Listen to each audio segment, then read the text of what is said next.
Hoandrareo teo anivon'ny polisy-pirenena kosa indray dia Tamin'ny Sabotsy lasa teo ny hetsika izay niarahan'ny collectif des officiers de police de Madagascar.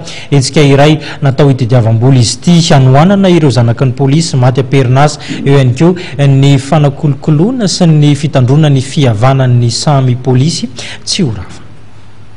Tamin'ny Sabotsy lasa teo tetsy amin'ny aintsy vato ny déjeuner d'ensemble izay nokarakarain'ny officier de police eto Madagascar izay mivondrona ao anatin'ny collectif des officiers de police de Madagascar.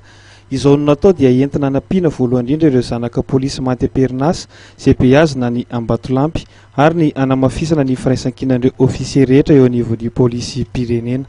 Nanambarana avy eo anivon'ny collectif des officiers de police de Madagascar fa vonona izy ireo hanome tanana ny vina napetraky ny ministry ny polisy dia ny famerenana amin'ny toeran'ny polisy-pirenena ny ady amin'ny asanjiolahy ary ny ady amin'ny kolikoly.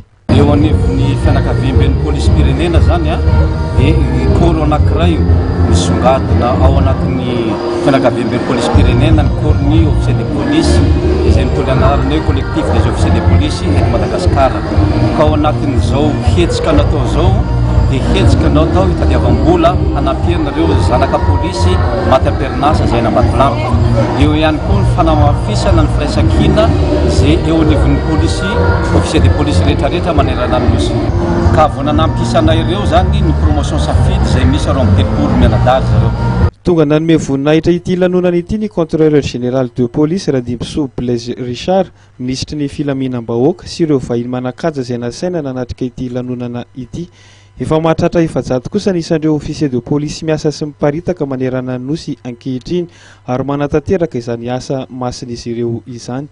Nandritra ity lanonana ity ihany koa no nandraisan'ireo officier de police sitranainy ireo officier de police vaovao izay miisa raiky amby telopolo nivoaka ny zoma faha 12 ny volana Desambra lasa teo tao anatin'ny andiany safidy.